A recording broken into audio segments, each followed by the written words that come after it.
At German 7th Army headquarters in Le Mans, France, SS Obergruppenführer Paul Hauser sat examining intelligence reports on July 20th, 1944, struggling to make sense of what he was reading. Hauser had recently replaced General Oberst Friedrich Dollmann, and 6 weeks into the Allied invasion, the numbers coming across his desk seemed impossible. Wehrmacht logistics doctrine couldn't explain what the Americans were accomplishing. His intelligence briefing contained margin notes that would eventually surface in captured German archives, scrawled observations that revealed his bewilderment.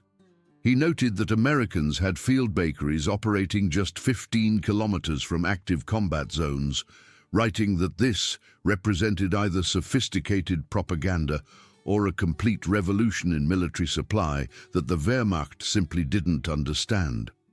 German intelligence had been collecting data through intercepted radio communications and forward observer reports, documenting something that contradicted everything the Wehrmacht had learned over 4 years of warfare.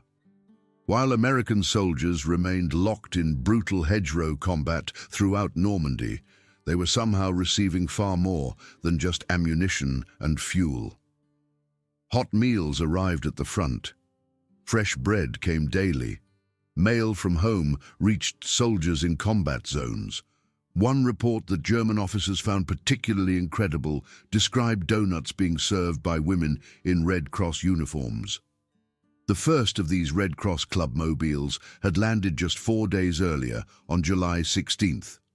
These converted trucks, staffed by American women volunteers, had apparently been considered important enough to justify precious shipping capacity across the Atlantic Ocean. For the Wehrmacht, which had systematically stripped even basic comforts from its soldiers in pursuit of operational efficiency, dedicating resources to troop morale seemed like absolute madness from a military perspective. German commanders hadn't yet grasped what they were actually witnessing. This wasn't American extravagance or wasteful allocation of resources. It was American industrial logic being applied to warfare itself. The capacity to deliver comfort items to troops under fire demonstrated something far more significant than concern for morale. An army capable of providing donuts in combat zones could obviously provide unlimited ammunition as well. German confidence regarding American logistical weakness had developed over several years. Wehrmacht intelligence had carefully analyzed American military doctrine since 1940, and their assessments consistently expressed dismissal. The Foreign Army's West Intelligence Section, under Oberst Alexis von Rohen, regularly reported that American dependence on material comfort represented a critical vulnerability. The mathematics appeared to validate German assumptions. American military planning documents captured from a destroyed glider in Sicily revealed that U.S. forces required approximately 45 pounds of supplies per soldier daily. Wehrmacht allocations ranged from 9.3 pounds when inactive to 20 pounds during normal operations. German commanders who had survived on far less during Russian campaigns viewed this disparity as clear evidence of American weakness. General Feldmarschall Gerd von Rundstedt, serving as Commander-in-Chief West, had articulated typical Wehrmacht thinking during a May 1944 staff conference. According to post-war testimony from his Chief of Staff, General Gunther Blumentritt, von Rundstedt stated that Americans required 3 times German supply tonnage and believed war was fundamentally a matter of material. The Germans had proven in Russia, he argued, that will triumphs over material, and when the elaborate American supply system encountered the friction of warfare, it would inevitably collapse. This perspective wasn't mere propaganda but reflected genuine German military philosophy. Wehrmacht doctrine, emphasizing Auftragstaktik, prioritized initiative, improvisation and austerity. German soldiers received training to live off the land, operate independently when isolated from supply lines, and continue fighting without regular resupply. The American insistence on maintaining supply chains for items Germans considered luxuries like chocolate, cigarettes, and writing paper seemed to validate Nazi propaganda regarding democratic decadence. Wehrmacht logistics officers had calculated what they believed was the mathematical impossibility of American plans. According to captured German documents, Major Heinrich von Stülpnagel from Army Group B's supply staff had presented analysis demonstrating that supplying 12 divisions across open beaches would require 8,400 tons daily. No military force in history had achieved even half this tonnage without established ports, and the Americans claimed they would accomplish this while under enemy fire. It was, in German assessment, mathematically impossible. What German intelligence failed to comprehend was the sheer scale of American preparation.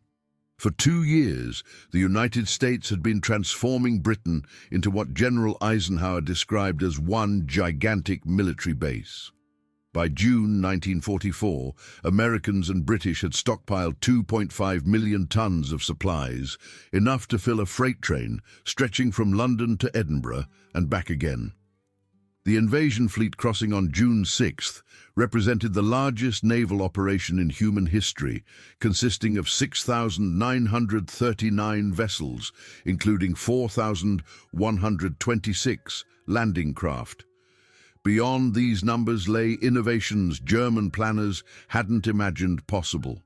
Among the specialized vessels were LSTS, converted into floating kitchens, complete with ranges and ovens capable of baking fresh bread while crossing the English Channel. U.S. Navy records document that LST-357 had been modified with refrigeration units maintaining 32-degree temperatures during the Channel crossing. LST-391 carried a complete field bakery designed to be operational within hours of beaching.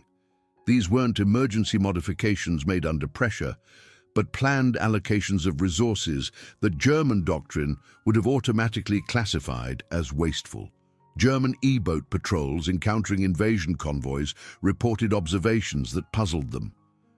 Korvettenkapitän Friedrich Hoffmann, commanding E-boat flotilla S-130, noted in his war diary that he had observed unusual vessels in Allied convoys that appeared to be modified merchant ships painted military grey, their purpose unknown but emanating smoke similar to factory vessels.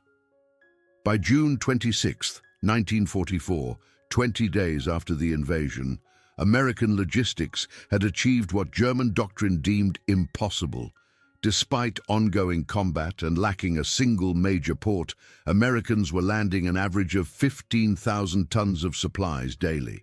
Quartermaster court records show that by this date, mobile bakeries were operational at both Omaha and Utah beaches, each producing 60,000 pounds of fresh bread daily. This wasn't the hard biscuit German troops subsisted on, but fresh white and whole wheat bread, baked overnight and distributed to frontline units each morning. German intelligence officers couldn't reconcile their observations with their understanding of warfare. Hauptmann Franz Gockel, serving as intelligence officer with the 352nd Infantry Division, reported to his superiors on June 28 in documents captured from his headquarters. He noted that American soldiers in forward positions were receiving packaged meals containing canned meat, vegetables, crackers, candy, and cigarettes. Each meal contained more variety than German troops had seen in months. American soldiers were discarding half-eaten rations that German soldiers would have considered feast items. The speed of American supply establishment defied all Wehrmacht experience. By June 30th, Americans had landed 71,000 vehicles, 448,000 tons of supplies, and established 97 supply dumps across the beachhead. The German invasion of Norway in 1940, conducted against minimal opposition through captured ports, had required 3 weeks to achieve comparable tonnage levels. German dismissal of American logistics capabilities extended to the artificial harbors known as mulberries. Wehrmacht intelligence had identified components being constructed in British ports through aerial reconnaissance, but German naval assessment remained dismissive. Admiral Friedrich Rüger, serving as Rommel's naval advisor, had briefed Army Group B on May 20th regarding the possibility of artificial harbors, according to his post-war memoirs. He stated that while the concept was theoretically possible, it was practically limited. Atlantic storms and channel tides would restrict any temporary structure to minimal capacity, with German estimates of maximum throughput around 1,000 tons daily under ideal conditions. By June 18th, the American Mulberry A at Omaha Beach was operational, initially handling 3,000 tons daily before ramping up to 7,000 tons, 7 times German estimates. The harbour consisted of 600,000 tons of concrete in caissons, 180,000 tons of steel, and floating roadways that could accommodate 2,000 vehicles daily. German observers were stunned by the engineering achievement they witnessed. Oberst Hans von Luck, whose 21st Panzer Division operated near the British Mulberry B, later wrote in his memoirs about watching through field glasses as an entire harbour materialized from nothing. Ships unloaded directly onto floating roads that adjusted with the tides. Trucks drove from ship to shore without stopping. In 1 week, the Allies had created port facilities exceeding many established French harbours. The psychological impact was immediate and profound. The mulberries represented not just logistics capability, but engineering dominance. If Americans could build harbors from nothing, German soldiers wondered, what couldn't they accomplish? July 16, 1944, marked a watershed moment in military logistics history that German commanders would later identify as psychologically devastating. The first Red Cross Clubmobile arrived on French soil. The vehicle, nicknamed Daniel Boone, landed at Utah Beach and within hours was serving fresh donuts and hot coffee to combat troops. German intelligence initially dismissed reports of women serving refreshments near front lines as propaganda. Oberst Friedrich von Mellenthin, intelligence officer with Panzer Group West, noted in his July 20th assessment that reports of American women operating mobile canteens in combat zones were either false or indicated American command incompetence endangering civilians. But the reports were entirely accurate. Within a week of the first arrival, 12 clubmobiles were operating across Normandy. These GMC trucks, specially modified with donut-making equipment, coffee urns and serving windows, could produce 2,000 donuts and 500 gallons of coffee daily. The 3-woman crews worked within range of German artillery, following combat units as they advanced. American soldier letters captured by German intelligence revealed the impact these services had on morale. Private James Morrison of the 4th Infantry Division wrote home on July 22nd in a letter found on his body after the St. Lo battle. He told his mother she wouldn't believe it, but yesterday he had fresh donuts and real coffee served by American girls, just like at the corner shop back home. They were maybe 5 miles from the front, he wrote, with Germans shelling the road behind them, while these girls joked and served donuts like it was a church social. By August 25, 1944, as American forces liberated Paris, German logistics officers faced an equation they couldn't solve. The U.S. Third Army under General Patton was advancing so rapidly that Wehrmacht doctrine insisted it must halt for resupply. German experience from Russia had proven that mechanized forces couldn't operate more than 200 miles from supply bases without operational pause. General der Panzertruppe Heinrich Eberbach's assessment to OKW on August 24th, found in captured German archives, stated that American spearheads were 400 miles from their beaches. By every calculation, they must halt within 48 hours for supply accumulation. Their fuel consumption alone exceeded possible delivery capacity. 24 hours later, German reconnaissance reported something unprecedented. An endless stream of trucks moving on designated one-way highways, operating around the clock. The Red Ball Express had begun, and it would shatter German understanding of logistics possibilities. The verified statistics of the Red Ball Express defied German comprehension. Nearly 6,000 trucks, operated by 23,000 drivers, delivered 12,342 tons of supplies daily at peak, achieved August 29th. The trucks ran constantly on a 700-mile round-trip route, with drivers changed like relay racers and vehicles serviced while rolling. Transportation Corps records show that 75% of the drivers were African-American soldiers, segregated into trucking companies, but proving essential to Allied victory. These units maintained a tempo German logistics officers calculated as impossible. Trucks averaged 240 miles per day, operating on 4 hours of sleep per driver. German logistics doctrine, refined through years of continental warfare, established clear mathematical limits for military operations. Wehrmacht tables captured at various locations showed their calculations. A mechanized division required 300 tons of supplies daily in combat, 100 tons when static. Delivery capacity decreased 30% for every 100 kilometers from supply bases. Beyond 300 kilometers, sustained offensive operations became mathematically impossible according to their models. The Americans shattered every assumption. By September 1944, they were delivering 20,000 tons daily to forces operating 500 miles from the beaches. A single American armored division was consuming 750 tons daily and receiving it. First Army alone was burning 800,000 gallons of gasoline daily, more than the entire Wehrmacht Western Front weekly allocation. General Major Fritz Bayerlin, commanding the remnants of Panzer Lehr Division, made a bitter assessment in a letter to his wife, found after his capture.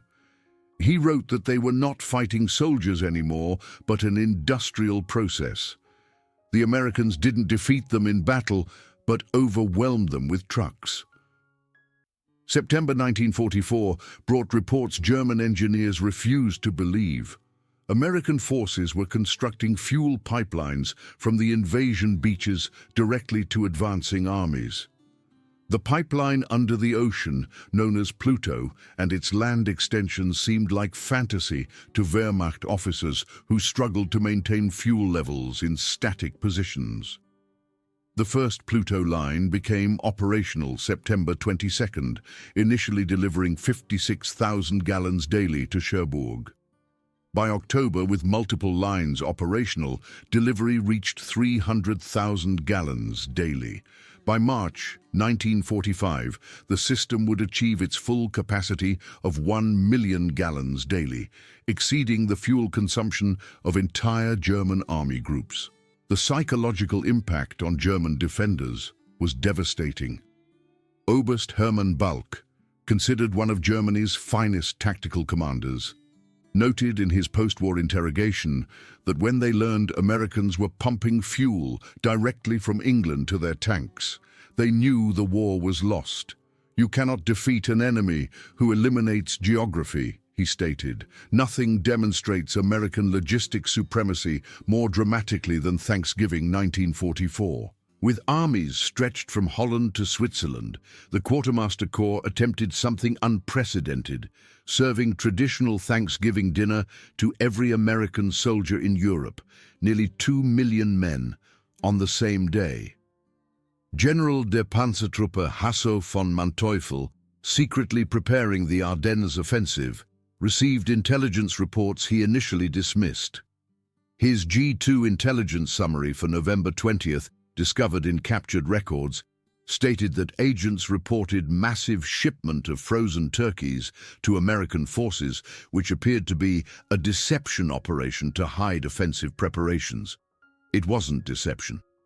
The cargo ship SS Great Republic had departed New York on October 15th with 1,604 tons of frozen turkey, arriving at Le Havre on November 16th. Additional shipments brought cranberry sauce, sweet potatoes, pumpkins, and all traditional accompaniments. Special refrigerated trains and trucks maintained the cold chain from port to front lines. On November 23rd, 1944, American soldiers in foxholes facing the Siegfried Line ate turkey with stuffing, mashed potatoes, cranberry sauce, and pumpkin pie. Units under sporadic German artillery fire were served hot meals. The 30th Infantry Division, holding defensive positions near Aachen, received complete dinners despite German shelling. The psychological warfare was unintentional but devastating. Captured American soldiers interrogated after Thanksgiving consistently mentioned the meal, inadvertently revealing American supply capabilities to increasingly demoralize German interrogators. The winter of 1944-45 was the coldest in 50 years. German commanders, remembering Wehrmacht collapse in Russian winters, expected American forces to suffer similarly. The Ardennes offensive was partly predicated on American inability to rapidly supply winter equipment to exposed forces. Instead, the Americans launched emergency supply operations, delivering 2 million sets of winter clothing in 3 weeks. The shipment included innovations unknown to German forces: layered cold-weather clothing systems, shoe packs with removable felt liners, sleeping bags rated to -30 Fahrenheit, and portable squad stoves. General der Infantry Baptist Nice, commanding 85th Corps, reported to Army Group B in December 1944 from captured records that American troops in Bastogne were receiving airdrop supplies despite complete encirclement. Containers included medical supplies, ammunition, winter clothing, and mail. Their own troops, supplied from their own depots, lacked basic winter equipment. The Bastogne airlift demonstrated American logistics flexibility. C-47 transport aircraft dropped 1,446 tons of supplies in 8 days to the surrounded 101st Airborne Division. Color-coded parachutes identified contents: red for ammunition, blue for medical supplies, yellow for food, white for winter clothing. The precision and volume of air supply exceeded total German airborne resupply capabilities for the entire Western Front. March 1945 brought the Rhine crossing, Germany's last major natural barrier. Wehrmacht doctrine, based on their own 1940 operations, required extensive preparation for major river crossings. German estimates suggested Americans would need 3 weeks to accumulate bridging equipment and supplies. General Oberst Johannes Blaskowitz informed OKW on March 1st that the Rhine barrier would provide time to reorganize defenses. 7 days later, the 9th Armored Division captured the Ludendorff Bridge at Remagen intact. Within 24 hours, American engineers had reinforced the damaged structure and were running 1,000 vehicles per hour across it. But Remagen was just the beginning. American engineers constructed 62 bridges across the Rhine in 10 days, a bridge every 4 hours. The longest, a 1,100-foot floating treadway bridge at Oppenheim, was operational in 10 hours. These weren't temporary expedients, but engineered crossings capable of handling 70-ton tank transporters. Major Klaus Weber, an engineer officer observing at Mainz, later testified that Americans threw bridges across the Rhine like ladders across a stream. Each bridge had its own traffic control, maintenance crew, and anti-aircraft defense. They built redundancy into everything. If Germans destroyed one bridge, 2 others were already handling its traffic. By May 8, 1945, VE Day, American logistics achievements defied every precedent in military history.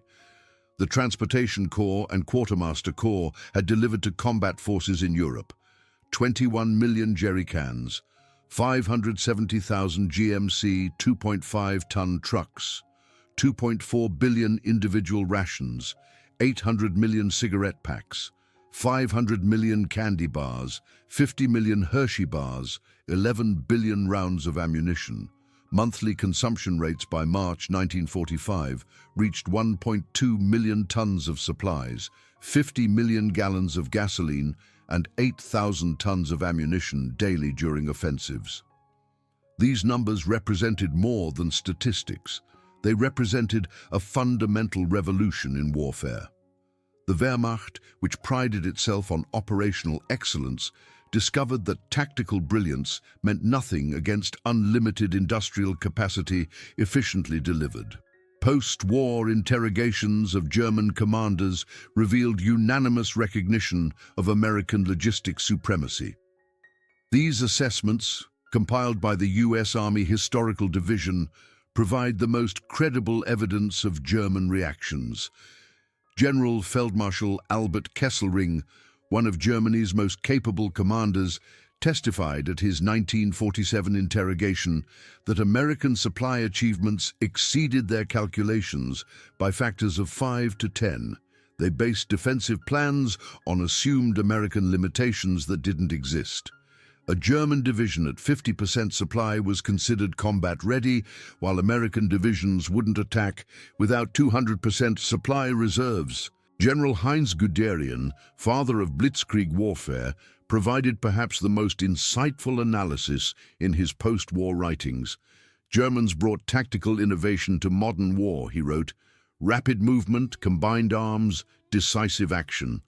The Americans brought something more powerful, the ability to sustain operations indefinitely through unlimited supply.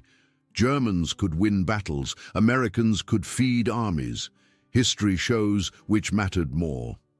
General Franz Halder, former chief of the German General Staff, offered a philosophical assessment during his work with the U.S. Army Historical Division. The American approach represented a conceptual revolution Germans didn't understand.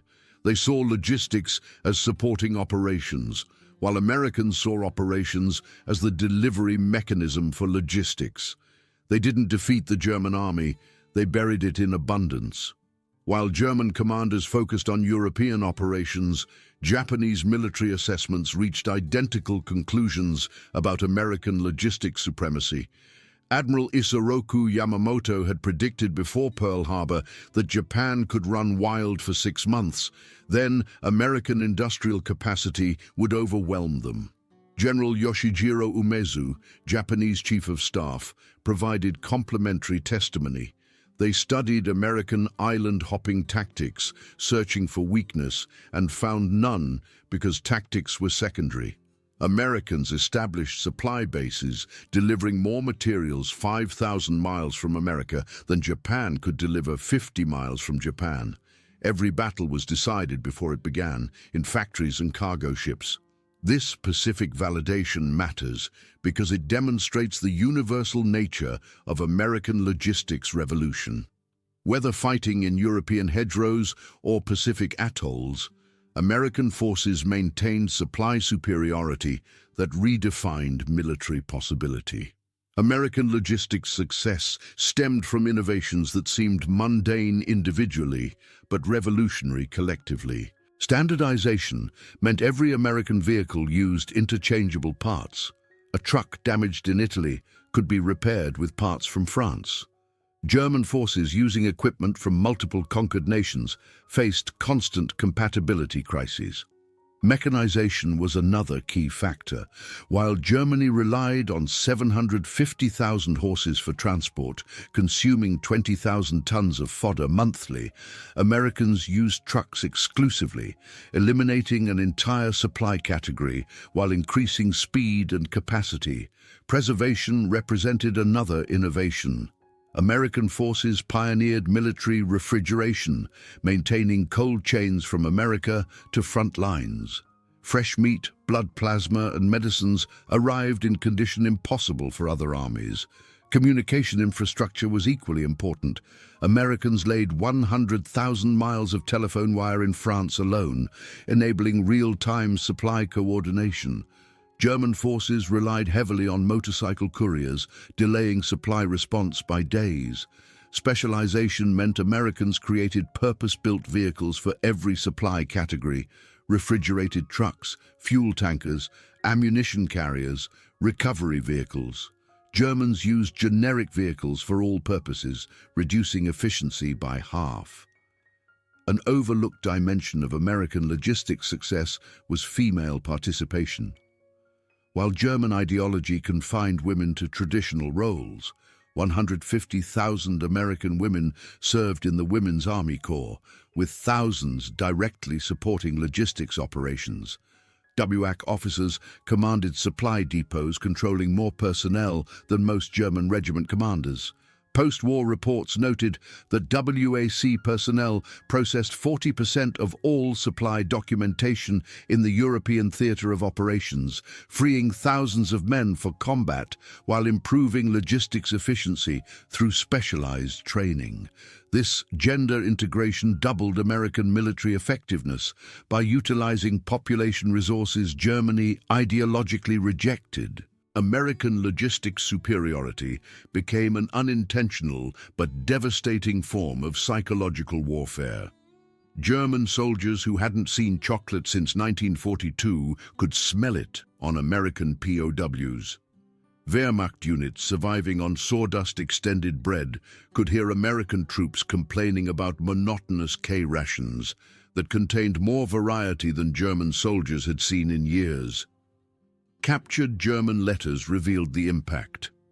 Gefreiter Wilhelm Hoffmann wrote to his wife in December 1944 in a letter found in a destroyed bunker. The Americans they captured were better fed as prisoners than Germans were as soldiers. They threw away half-eaten chocolate bars and used white bread for cleaning their rifles. They were fighting the entire wealth of America. This demoralization extended to German commanders. General der Infanterie Hans Schmidt testified in 1947 that his soldiers fought courageously despite overwhelming odds. But when they discovered Americans were receiving ice cream and mail while Germans lacked ammunition and medical supplies, morale collapsed. You cannot maintain fighting spirit against such disparity. German officers who witnessed American logistics capacity weren't surprised when the Marshall Plan was announced in 1947. They had observed American to deliver unlimited resources across impossible distances. The nation that could supply armies across oceans could certainly rebuild a continent. General Lucius Clay, military governor of the American occupation zone, employed former Wehrmacht logistics officers to help manage German reconstruction. Their experience with American supply methods proved invaluable. Colonel Hans von Greifenberg, former chief of staff to Army Group Center, worked with American administrators and later noted that Americans applied the same logistics principles to peace that won the war: standardization, mechanization, communication, and abundance. The Marshall Plan was military logistics redirected to civilian reconstruction. When North Korea invaded South Korea in June 1950, American forces initially struggled tactically, but within weeks, American logistics dominance reasserted itself. Former Wehrmacht officers serving as NATO advisors observed the repetition of patterns they had witnessed from 1944 to 1945. General Adolf Heusinger, Wehrmacht operations chief, who became chairman of the NATO Military Committee, noted that in Korea, Americans again demonstrated that modern war is won by supply superiority. They delivered more tonnage to Pusan in 3 months than Germany delivered to Stalingrad in 2 years. Communist forces might win battles, but they cannot match American logistics. Harvard Business School began studying World War II American military logistics in the 1960s as the foundation of modern supply chain management. Professor Theodore Levitt identified direct lineage from military innovations to business practices: containerization, just-in-time delivery, computerized inventory, total quality management all originated in American military logistics from 1945.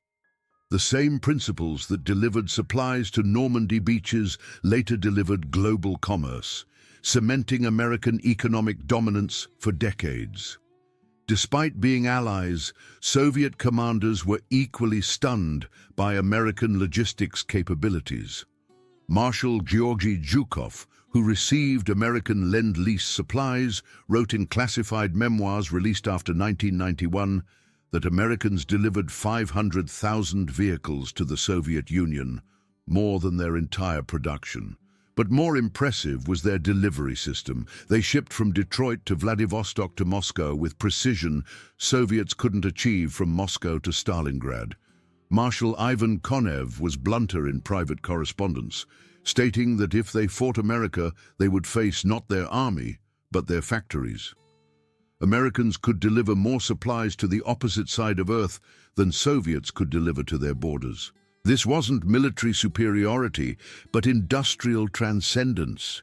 American logistics success in World War II required processing unprecedented information volumes. The punch-card systems managing military supplies, operated largely by WAC personnel, represented the largest data processing operation in history to that point. IBM machines tracked millions of items from factory to foxhole. Every bullet, bandage and boot was coded, counted and tracked. This military requirement drove computer development that would define the post-war era. Thomas Watson Jr., IBM president and former Army Air Forces officer, stated that military logistics requirements created the market and technology for business computing. The information age began in quartermaster depots. To understand the revolution American logistics represented, consider Normandy supply statistics compared to previous operations. The German invasion of France in 1940 achieved 3,000 tons daily average across established rail networks, faced supply crisis by day 20 despite captured French stocks, and horse-drawn supply columns averaged 12 miles daily. American operations in Normandy during 1944 achieved 15,000 tons daily average across open beaches, continuous expansion through day 90, and motorized supply columns averaged 240 miles daily. This five-fold increase in tonnage, combined with 20-fold increase in delivery speed, created operational tempo Germany couldn't match. Field Marshal Bernard Montgomery, often critical of American tactical methods, delivered the definitive assessment in his memoirs. American logistics was a war-winning weapon more decisive than any secret weapon Germany developed. They could execute any strategy because they could supply any operation. The Allies had to design strategies around logistics limitations. This freedom of action, purchased through industrial abundance, was America's greatest military advantage. Winston Churchill, with characteristic eloquence, summarized that Americans demonstrated that in modern war, the factory is mightier than the fortress, the supply line stronger than the front line. Their monument isn't battles won, but abundance delivered under fire. Charles de Gaulle, protective of French military honor, still acknowledged that Americans conquered not through superior generalship, but through superior supply. This is perhaps more impressive, he noted, because anyone can learn tactics, but who can replicate such industrial capacity? The American logistics revolution permanently transformed warfare. Every subsequent military has faced the same challenge: match American supply capabilities or accept strategic inferiority. The Gulf War, Afghanistan, Iraq, all demonstrated the same pattern established in 1944. American forces might face tactical challenges, but logistics supremacy ensures strategic victory. When Operation Desert Storm delivered 500,000 troops to Saudi Arabia, better supplied than Iraqi forces in their own country, it was the World War II logistics revolution refined, not replaced. When American forces in remote Afghan outposts received Thanksgiving dinner in 2001, they were benefiting from systems pioneered on Normandy beaches. On March 7, 1984, the 40th anniversary of Remagen's capture, former General Major Rudolf Langhauser, who had commanded bridge defenses, stood with former Captain George Gibbs, whose company had rushed the span. Langhauser, then 75, made a remarkable admission. They prepared for American tanks, artillery and aircraft, but didn't prepare for American abundance. American logistics defeated them before American soldiers arrived. Any army that can deliver ice cream to front lines while Germans lacked bandages for wounded, such an army cannot be defeated by conventional means. Gibbs, age 73, responded with American pragmatism. They figured any soldier asked to die for his country deserved at least a good meal first. Turned out well-fed soldiers fight better than hungry ones. They shook hands across the memorial, former enemies united in recognition of a truth transcending nationality. In industrial age warfare, supply superiority is military supremacy. The American genius wasn't inventing new ways to fight, but new ways to deliver. They hadn't revolutionized combat, but revolutionized competition itself. The magnitude of American logistics achievement in Europe can be understood through verified statistics that redefined military possibility. Transportation assets deployed included 570,000 GMC 2.5-ton trucks manufactured, 21 million jerry cans delivered to Europe, 160,000 railway cars shipped or built, 2,000 locomotives delivered, and 62 Rhine bridges constructed in 10 days. Supply throughput achieved included peak daily delivery of 20,000 tons in September 1944, total tonnage delivered of 46.7 million measurement tons, fuel delivered via pipeline of 172 million gallons, telephone wire laid totaling 100,000 miles, and mail delivered of 2.5 billion pieces. The human dimension included 2 million troops supplied continuously, 500,000 vehicles maintained operational, 23,000 Red Ball Express drivers, 150,000 WAC personnel supporting logistics, and 75% of truck drivers being African American. These numbers represent more than statistics. They represent the industrialization of warfare itself. Where German commanders saw military operations supported by logistics, Americans saw logistics operations executed through military means. This conceptual revolution proved more decisive than any tactical innovation. German commanders who scoffed at American supply requirements in 1944 became students of American logistics methods by 1950. The logistics system that delivered destruction with unprecedented efficiency proved equally capable of delivering reconstruction with unprecedented generosity. Their initial dismissal had turned to awe, then respect, and finally adoption. The German military tradition that produced Clausewitz and Moltke, Schlieffen and Guderian ultimately produced its greatest insight through defeat. In the age of industrial warfare, the supply line doesn't support the battle.